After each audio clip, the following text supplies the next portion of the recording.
Welcome to the Rock Interview Series with host Thomas S. Orwatt Jr.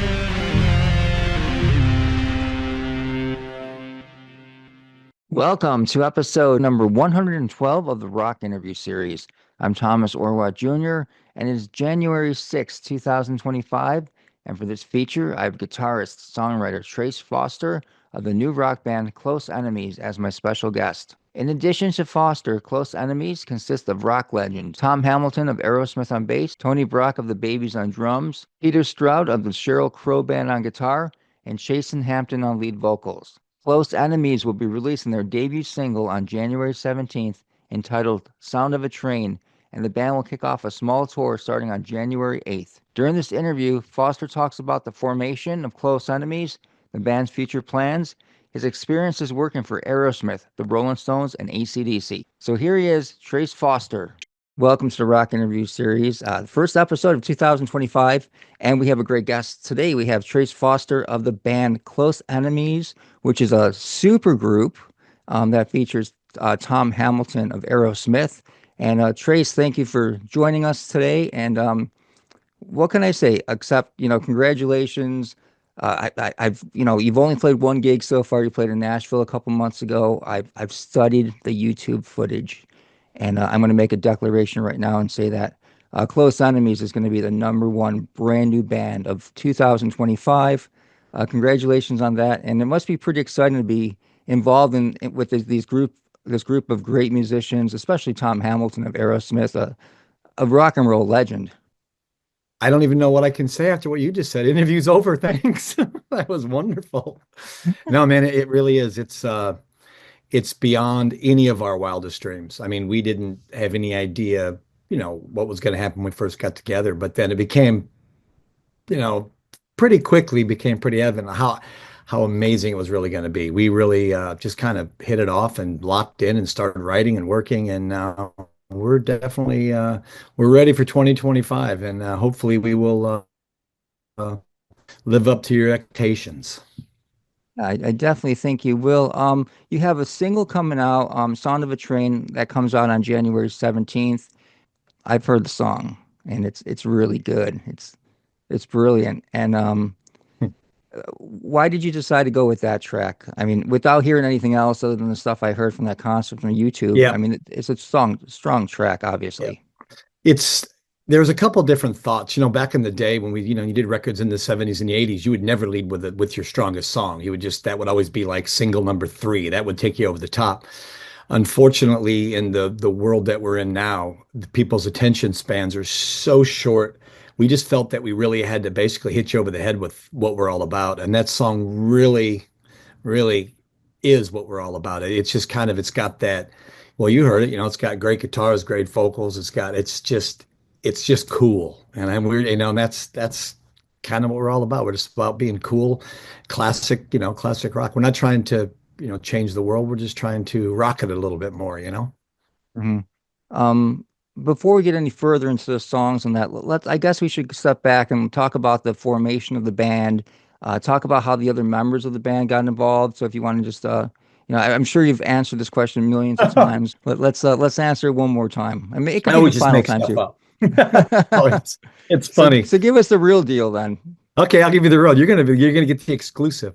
No, it really did. I started this band like 2 years ago as an idea of, you know what, I'm not ready to ride off into the sunset. I've done a bunch of stuff in my life, and I just felt that I had something more musical to say. And I started working with this guy named Gary Steer, and Gary was a singer-songwriter friend of mine that I'd played with since the 80s on and off. He's had a couple record deals, and I'd be in his band. We'd tour and do stuff. And we just started working on some songs, and it really, without any thought of where this is going to go, we just started writing songs. And actually Sound of a Train is the first song we wrote together. And he would put an idea down. Great songwriter, great lyricist. He'd put like an idea down, send it to me on his iPhone, just text it to me. I would listen to it, go, wow, what about this part? And we would just go back and forth. And so that's how that happened. And then after doing that for a couple different songs, we were kind of like, this is really, really good. And sometimes when you're close to it, you don't realize how good it really is. So it's like, I said, well, if we're going to push this farther, we gotta up our game. So I said, I'm gonna call Peter Stroud. We've known Peter, for a long time. So I called Peter and he's like, well, something what you got. And he was in like that. It was like, I'm in. So then Peter came in and we just started working with Peter. And then Sound of a Train was missing a part. And literally Peter heard it the first time and went, what about this? And that big open bridge section, I call it the yes section. It's like, oh, that really cool open. He just came right off the top of his head. And you just kind of look at each other and go, this is ridiculous. So then we had a different rhythm section for a while that just we couldn't find the time to work with them. They couldn't give as much as we could. So this is the honest truth. I'm in Las Vegas and I'm thinking, we got to get a bass player. We really got to get a bass player. And I'm working with Tom on Aerosmith and we are in Las Vegas. I'm 10 feet away from Tom. And I just look over and I go, in my brain, I went, the best bass player is standing right over there. So I walked up to Tom. I said, hey, I got this really cool thing going on, this really cool music thing going on. And, what do you think? And he said, send me what you got. Because step back a little bit. I've played with the guys in Aerosmith for years, for 15 years. So I filled in for Joe at Soundcheck. I played for Brad. Brad got sick. I covered for Brad at rehearsals, whatever it takes. So Tom knew I could play, obviously. So it wasn't, just some random guy asking him to be in his band. So I would say maybe 3 hours later, after I sent him some tracks, he was like, I'm in too. This is amazing. And Peter knew Tony Brock, and he'd been trying to find something to do with Tony. And we knew that Tony and Tom would just be like two coats of paint because they're both amazing. We have the best rhythm section. You can put that too, the best rhythm section of 2025. So good. So it just, that's how that got together. To make a longer story shorter, hopefully, we decided we had to have a singer. We tried a bunch of different people because we knew what we were looking for. I mean, you don't work that hard to not have the guy that you need. And I had received from a friend of Tom's that sent us a demo with this guy. And he said, listen, it's a little more Justin Timberlake. I know you guys are a rock band, but but listen to him. Give the kid a chance because I like him. He comes in and records all the time. So I didn't know his name at the time. I didn't really know much about him. I listened to the song and I went, this is very much not what we do. It was very pop, very like Michael Jackson, just great, but not what we did. So I just kind of just pushed it aside. And we went through a couple more people and a few more people, and then we were just very frustrated. So I said, you know what? Let me give this a listen again. So I listened to it, and in the middle of his demo, his song, it's not a demo, it's an actually released song, there was this amazing like rock singer. And so I'm thinking, that's the guy we want. I heard that. Like I didn't hear that because I didn't get that far before, So I actually got to this part, and I was like, is it ethical to call up this guy and go, hey man, I know you really want to be in our band, but who's that guy singing on your song? So I grappled with it for a few days and I finally said, at this point, it doesn't matter. So I called him up and it was Chasen Hampton. And I said, hey, who's that guy singing in the middle of your song? And he goes, it's all me. And I just went, we found it. I literally I talked to him for about an hour. I hung up the phone and I didn't even heard him sing our stuff. I called everybody up. I'm like, I found our singer. I know he's the guy. And I couldn't have been any more right. It was like, I got goosebumps right now just saying it because I could just tell, there was something about that guy. This is long before I knew his history of like, the Mickey Mouse Club. And, he tried out of 150,000 kids. He was one of like 14 chosen. I mean, he's the real deal, that guy. I can't believe that he was available, as they say. So that's kind of how it all came about. And then, sorry, I'm trying to just not ramble here, but so then the name was a whole nother project because every time you'd get a name, first thing you do is you go to Google, you look for the name, and then you go to Spotify, you go to Apple Music, just to make sure no one has music out, under that name, especially when you have Tom Hamilton and Tony Brock and people with names in the band, because if there is another band with that name, they will sue you immediately because they see money, so we had every name we could think of that we loved. There was at least 5 bands with that name. It was so bizarre. And we were making up really bad names, Thomas, like just awful names, and go on there and there'd be a punk band out of Seattle, that name. So then Peter Stroud's wife had mentioned Close Enemies. She's like, there's that thing from The Godfather, keep your enemies closer. And we're like, surely that name's taken. Nope. So we were like, all the people, all the, band members, name, music. We started writing the music. Every one of us are writers. Every one of us. I've never been in a band where everybody writes. So it comes so natural. It really did. So we're just like so thrilled, I guess is a good word. Yeah, for Tom Hamilton to be involved in it, it must really have been something that he was impressed with because he could play with anybody in the world, you know. See, right? I keep thinking he's gonna call me up and go, yeah, such and such called me. You too called me, and thanks for letting me be in the band for a while.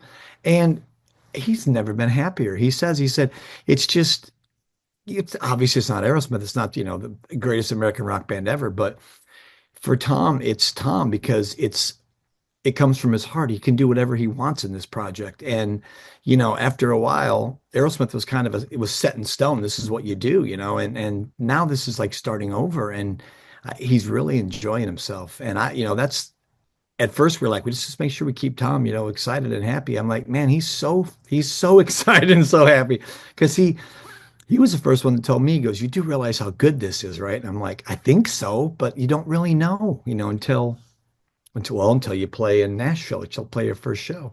That song Rain was our first song. And when the song ended, there was that half a second pause before, because people don't know the songs, so you're playing something totally new. And all of a sudden the song ends and at that point, they can either turn around, go to the bar, get a drink and go home, or who knows what's going to happen. And they went ballistic. It was so ridiculous. We all just looked at each other and went, this is it. We are absolutely correct in the assumption. Like you said, this is absolutely the real deal. So Yeah. we're really excited, and there's Yeah. reason not to be. Yeah, you have 8 dates scheduled already. You're kicking off your mini tour, I guess, or 8 date Yep. tour on Wednesday in Philadelphia, and then you're going to Yep. New York City. Then you're going to Yep. Boston. I mean, you're not messing around. You're going right for the No, big and we cities just right found out away. today we sold Boston out, so that's very exciting. That's I mean, for a band, we say we're the most talked about band that doesn't have any music out there, that no one knows what we sound like. So I mean, we, that's amazing. But I think people know. They know if Tom's involved, it's not going to be just garbage. It's going to be good. I mean Mm. you know, it's Tom Hamilton after all. Yeah, so for the set list, I'm assuming well, the Nashville show you did play some Aerosmith songs that Tom co-wrote. So Yep. what's the set list like percentage wise of like Aerosmith songs and your original songs? Well, we play our whole record. There's an acoustic song called She's a Light, which we don't play because it's too hard to set up acoustic guitars for one song for these kind of things. So we added another song that didn't make the first record. We have enough material for like 3 records. I mean, Wow. already. It's just, and we just had to stop writing because we're like, we just got to stop because it's too distracting now. We have too much music. So we're doing 10 songs, basically the record, plus the one Switch song. And then we do 2 Aerosmith and 2 Baby songs. And I got to ask you, this is your question for this interview. Okay, I'm ready. People say, are you doing any covers? And I say, what do you mean covers? And they go, like an Aerosmith or, Babies or something. And I go, I don't know. Do you consider us playing an Aerosmith song a cover? That's kind of weird, right? It's a weird thought. Is it a cover when you got the guy that basically co-wrote it next to you? It would be considered a cover on when you check out set list, when you go to setlist FM, if there's a band member that is not actually playing under that band's name, they consider it a cover. So I guess, but yeah, that's a good question. It's, I it's mean, a it's If Tom co-wrote the song, I mean that's his property. So I mean, we play Sweet yeah, Emotion after all. Of course, you got to play Sweet yeah. Emotion. And I told Tom, it was funny. I said, when I was in high school, I said I used to play at my high school band. And I would look over and there was a different bass player there playing. And I go, it's pretty cool to look over and see you playing the bass. It's I can't even imagine how cool that must be. I have bruises all up and down my arm from pinching myself. Yeah, yeah. It's So beautiful. you were on tour with Aerosmith during their Yeah. last run. They did 3 dates and they had to cancel it. Yep. And I actually didn't do those 3 shows. I was finishing up a Rolling Stones tour. I was working with oh Ronnie God, Wood. I was working for Ronnie Wood, yeah. And I had told Tom, I said, I'll see you at the 5th show. And he was like, totally fine. So it didn't get that. I did all the rehearsals. So that was cool. And then I had to leave like the day before they went and did their first show. And it's like, pretty disheartening, isn't it? I mean, I've been with those guys on and off for like 16 years. So I've known those. I mean, Brad's my neighbor. I mean, we basically, we get together on the weekends. So, I mean, it's like I'm very close to all those guys. So it's really sad. I mean, it really is. Yeah, It's it was, sad it for was us more than them. I mean, I mean, I miss it. I mean, I miss them. I miss them being a part of our lives because I'm sure, I don't know about you, but they've been a part of my life since I was like 14, 13 or 14, and it's like, same here. yeah. So times move on, and I don't really want them to. It's one of those things. It's like something that, my daughter, she's 22. She loves Aerosmith. I mean, it's one of those things that just, you know, it's amazing. Yeah, they've gone, generation through generation. I wonder, like, I saw, some of the video footage of that tour. Unfortunately, the Buffalo date was actually the Buffalo date when they uh re-announced the dates for the reschedule show. The Buffalo date was going to be the very last date on the tour, so I kind of thought maybe that might be the last time Aerosmith ever plays. So in Buffalo, we were super excited about, having that possibility of that being the last date. And of course it was canceled. But in watching this video, I mean, the production of the show was just insane. And I'm just wondering, like a tour like that, even though the ticket prices were rather high, Yeah. I'm wondering how many dates does a band like that have to do just to break even on such a huge tour like that? Those guys would probably have to go 3 to 6 months to break even, in all honesty, because they don't. The other thing is, I mean, if they did 5 shows a week, it's one thing, but they don't. They do 2 and 3 shows a week, so that's very expensive. That's why people say, I can't believe the ticket prices are so much money. Well, when you got income for 2 days and you've got 5 down days, this whole it's a moving city. I mean, it's very, very expensive. And ever since COVID, everything has tripled and quadrupled, and I mean, it's unbelievable. A lot of bands can't even tour, you know. Tom's like all excited because we're in a van. And I was like, you know why we're in a van? Because we can't afford a bus right now. He's like, oh, okay, it's cool. Let's do it. I'm like, okay, it's cool. Let's go. You know, but it's a story. But yeah, it's very expensive. Yeah, and like I said earlier, you have 8 dates scheduled. I'm Yep. hoping that there's going to be more dates like Yep. soon, like like a secondary markets like Buffalo, New York, perhaps. I mean, Yep. love to I have you have here. I've had a lot of people actually instant message me and ask me when we're going to play Buffalo. And I'm like, well, it is, coming up on February. So it sounds like the perfect time to be in Buffalo, right? Sure.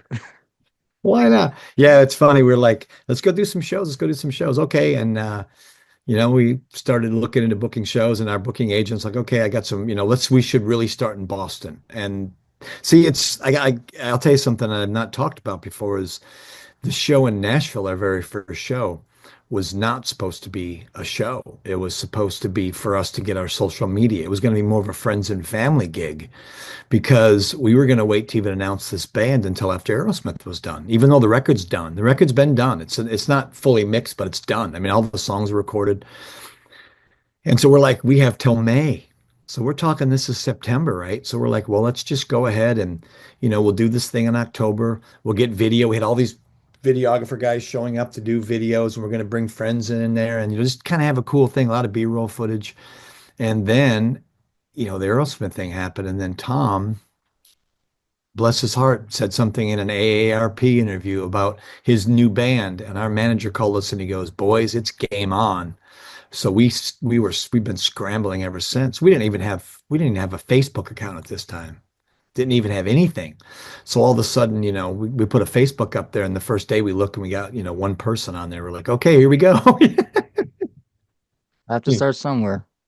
Yeah. So, but it's really been it's been amazing that we're working really hard because we still are, we're still catching up. We really are. And it's like, I mean, it's January. So we thought we had, 3 more months before we're even starting to even worry about doing anything. So we're going to slowly build everything, build our numbers, get it going on, create that slow buzz. And now it's like, man, it's where you go. You're all in. Yes. So the single comes out on the 17th. A lot of bands, what they're doing now is they're releasing like, 3, 4 singles before the full length comes out, just to Yep. take advantage of those, those numbers and those streams and that. Is that going to be your game plan as well? Absolutely. It's funny because the things that we used to do are things that you never do anymore. You used to do a record, you put it out, and as a record buyer, you and I would go buy it. We would listen to it nonstop, both sides, until our parents told us to turn it off because they're sick of hearing it. Nowadays, kids give it one listen and they move on. It's a weird dynamic. So what we're going to do is like everybody else, you put a single out and we can push it like it's a record. So, don't get me wrong, we have Virgin now, so we're being on Virgin. Those guys are way behind us. I mean, TLG, Denny Sanders is amazing manager, amazing label. I mean, those guys are like, it was amazing. They've done everything the right way so far, but you don't put it all out there because people won't give it more than a second. But if you release one, like you said, push it, then when, we figure what, 3 to 4 weeks maybe, you pushed it all you could, you do it all over again, you start the cycle again. And that gives you a lot more, bang for the buck, so to speak, because otherwise, like people don't, it's just weird. I don't know. Yeah, it's a lot different than it used to be for sure. Yep. But the bands that adapt to it are the bands that are going to survive. I mean, here we are, and they're like, okay, you need to go Facebook Live. And I'm like, I don't even know what that is. My daughter's like, I have to call my daughter. She's 22. Like I said, I'm like, hey, how do I do this? She's like, I'll make you a TikTok. I don't even know what that is. So I've got her running that. I'm like, okay, it's funny because we've all kind of got things that we do. We've got our own lanes. Like my girlfriend's helping us, she does the website stuff. I don't know any of that stuff. It's just a whole new world. So it's pretty cool. I mean, it's fun, but it's so quick. I mean, it's like, you know, it just doesn't stop coming at you. So, like you said, Yeah. you got to be on top of it. So when is the release date for the full length release? Okay, well, I think we haven't really decided if we're going to do 3 or 4. I'm assuming 3 singles because I know we got 3 really strong songs that we're ready to really to unleash, as they say. So that'd be like January, February, March. Probably I'm assuming maybe Aprilish, the whole record would come out. And yeah, and we're talking, we want to do vinyl, we want to do all the cool stuff that people, like us, our age would really appreciate. I don't know, my girlfriend and I started collecting vinyl again about maybe 2 or 3 years ago, and there's nothing like it. It's just, I just think, I can't wait to hear us on vinyl. It's going to be so good. Yeah, yeah, definitely. Do you guys have any merch for these upcoming dates? Any Yes. t-shirts or Yeah, we do. We cool. have we have t-shirts, we have posters, we have refrigerator magnets, we have, all kinds. We have some guitars that we got from Epiphone that we're signing and we're gonna sell. And yeah, it's there, it's all there. It's on, our website is closeenemiestheband.com, and you can find all that stuff on there. Of course, Facebook, all that stuff. Of course, you know. So you mentioned one thing earlier, and I have to talk to you about that, is that you said you worked for Ron Wood on the Rolling Stones tour. Yeah. Yep. That must have been the most awesome thing in the world. Yeah. I have permanent bruises for that one, for the pinching myself. Yeah, and yeah, so I went on tour as Ronnie's guitar tech. I worked with him I did the last record.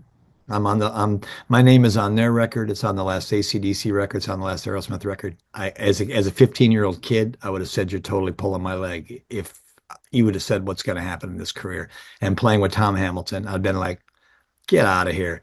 So yeah, those guys, unbelievable. I mean, I guess I've learned more from listening to guys like that, like listening to Ronnie play and Keith play together. I told Peter, I said, man, Peter and I play really good together already because we're different styles. I'm more of a finger picker country kind of melody kind of guy, and he's just a full out rock god.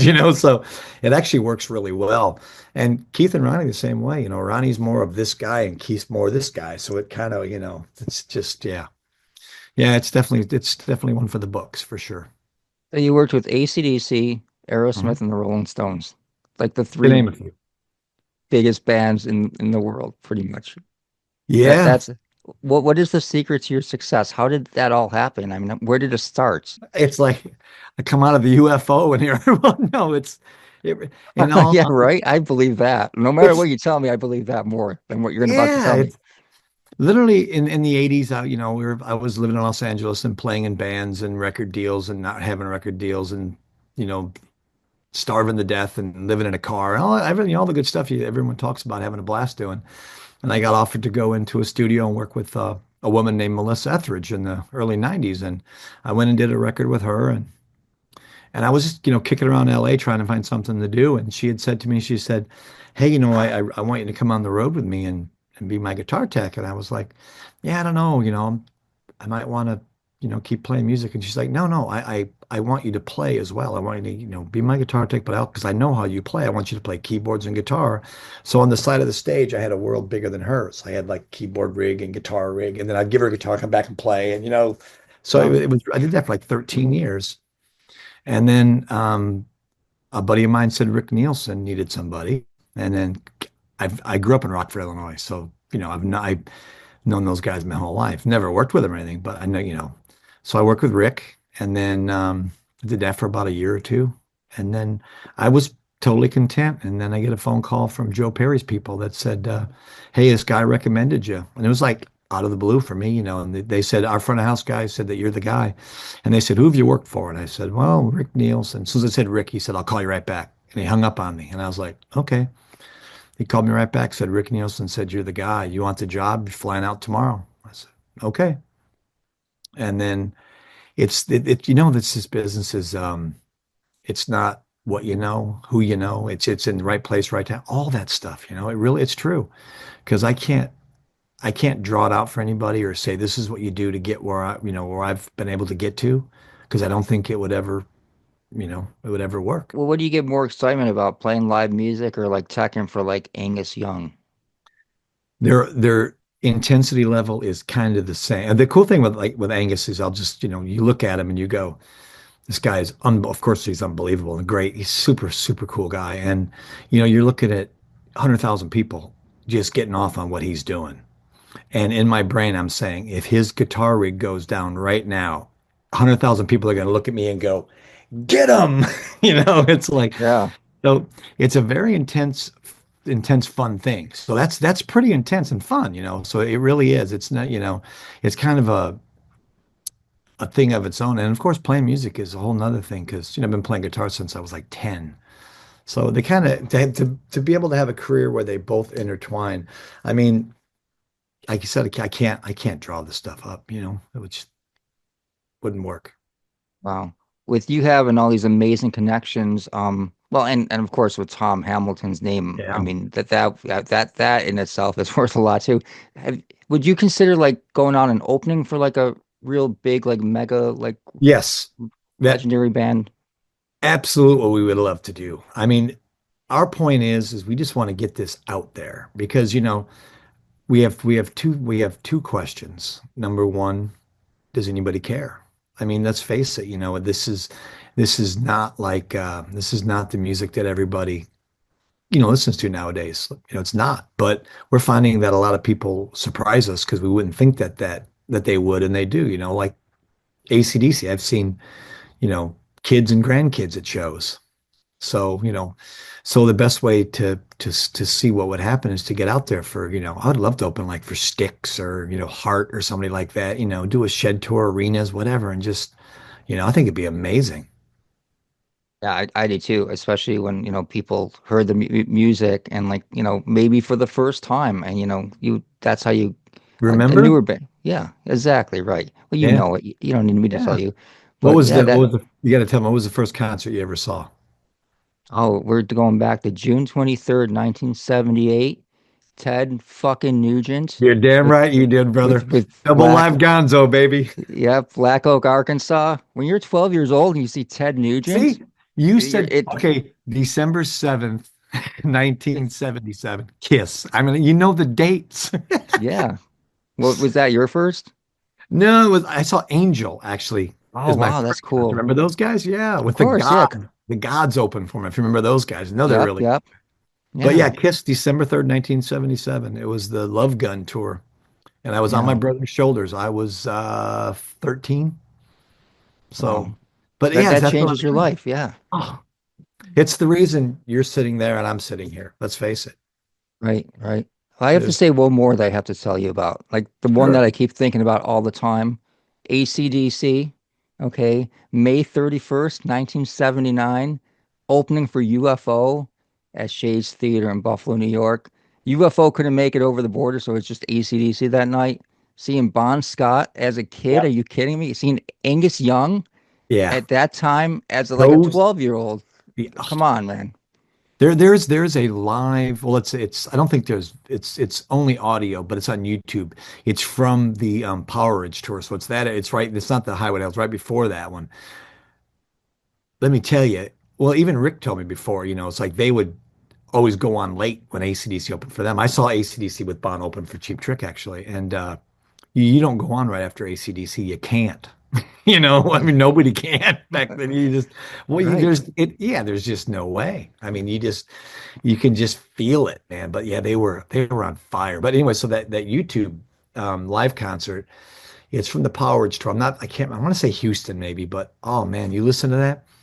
It was like a train, man. Those guys were just slamming. They were so unbelievable. I, Youth I've and angst all rolled into one. yeah, I've had this argument with some of my friends, but I'm convinced that AC/DC right now is more popular than they've ever been. I don't know. I mean, I don't think they've lost any popularity, that's for sure. Because they never really were like at the stadium level until recently, you know.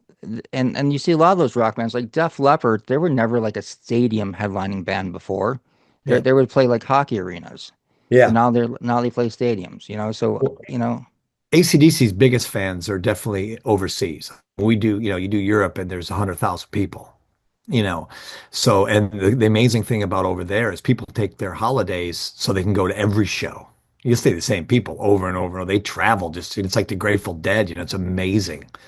But yeah, I think just, it's, it's so good. I'm so glad that there's bands like that were actually, in our lives because it's definitely changes pretty much everything. yeah, yeah. So, do you have any other are you doing the AC/DC tour or any upcoming tours? Are I you doing that am. one? Are I you am doing the doing the US one? AC/DC tour. Yep, starting in April in the States. Yep. Yep. So what we'll do is we will take a little hiatus. So right about the time the album comes out, we'll let the record company push it. And then once we finish up the States, we'll go ahead and have our tour set up, hopefully opening for somebody or, doing something. Because by then it'll be pretty amazing. Because we should have at that point 3 songs out and probably the record. So it should be pretty ridiculous, hopefully. Right. Okay. Well, I'm really it was a great interview. I mean, I could probably talk to you for like 6 more hours. I mean, you have so many great connect. Oh, I have one more question to ask you. Yeah, Do you live in Nashville? I do. Okay, because I went to Nashville for the very first time this last September. Okay, we stayed right downtown, right by Broadway. Of course you did. It's, Yes, right. it's It insane, was right? unbelievable. Like the stories I heard about it, like did not match the actual No. reality of it. It's the first time I came here was like 1989, 1990, and Broadway was like a ghost town, like tumbleweeds blowing down the road. There was like maybe 3 or 4 businesses that were even open on Broadway. Really. And now it's like, everybody has a bar and there's a band in every bar. And you see the cool thing about like you'll see the best bands ever here because the guys that are playing in these bands are the best studio guys and they just get bored. So they go and they just play songs. I mean, these guys don't have to rehearse. Someone can call out a song and they all know it. They probably played on it. You know what I mean? It's like, so yeah, it is insane. You see the pedal carts. We here in the September, they're pedaling down the road while they're drinking and Yeah. Yeah, for like bachelor parties or yeah, bachelorette it's parties. Yeah. it's the bachelorette party capital of the world right now. Yeah. I There's heard more that. here than anywhere else. But you're right about the musicians. That was amazing because like we'd be there before the band would start, and I'd kind of like be close enough to the stage where I could kind of hear them interact with one another. And a Yeah. lot of times they're meeting each other for the very first time. Oh yeah. Like and it was like, how can they do this? And just Yep. but they're just like you're right. They're some of the greatest musicians ever. Did you ever do that the Broadway strip? Did you ever play there No, yourself? I never did just because I mean, I did the Sunset Strip. That was bad enough in Hollywood. It's like you have to scratch and claw just to get a thing. There's too many. I don't hold a candle to those guys down there. I did a Faith Hill Tim McGraw tour in like 2006 2007, maybe I think it was. And Faith had grabbed all the best Nashville musicians, right? All the top studio guys. Huh. And so they used to do this thing called the pull, where they would get in a circle backstage, all of them, Tim's band, their band, because they're all studio guys. And somebody would call out a song and they would go in C, 1, 2, 3, and they would all, and then somebody would call another song and then he'd pick a key, a weird key. Not one of those guys made a single mistake ever. It was like, Wow. it's a whole nother world, man. Those guys are just like, wow, you know?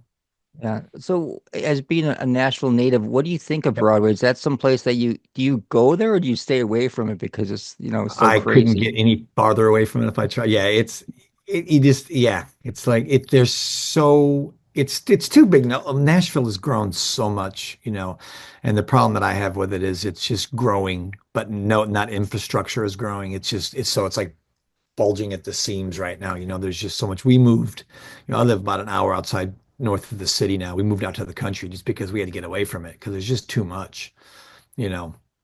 Yeah. So I can see deer in my backyard up here. I really like that. Yeah, that must be nice. Yeah. I'm Yeah. because when I was in Nashville, I was, my first thought was I think I want to move here. But I'm sure that after a while of doing that, you could probably get really burnt out, of the $14 Yeah. drinks at the Bon Jovi bar, and it's like Right. it gets pretty expensive. Yeah, exactly. That was a great night. How much did I spend? Right. Yeah. Yeah. No, I mean, I can tell it's home. I mean, I lived in LA, I lived in Chicago, I lived in Atlanta, I lived in Austin. I've lived all over the country and it's like, it just never felt like home. And then we moved here and it was just that everything you need is right here. I mean, it used to be like the home of country music. Now I know more rock stars that live here because they're tired of LA. They're tired of New York. You just get tired of it. Yeah. Yeah. See, that's another thing. I know that there are a lot of, musicians that live in Nashville, like rock musicians. I was like, Yeah.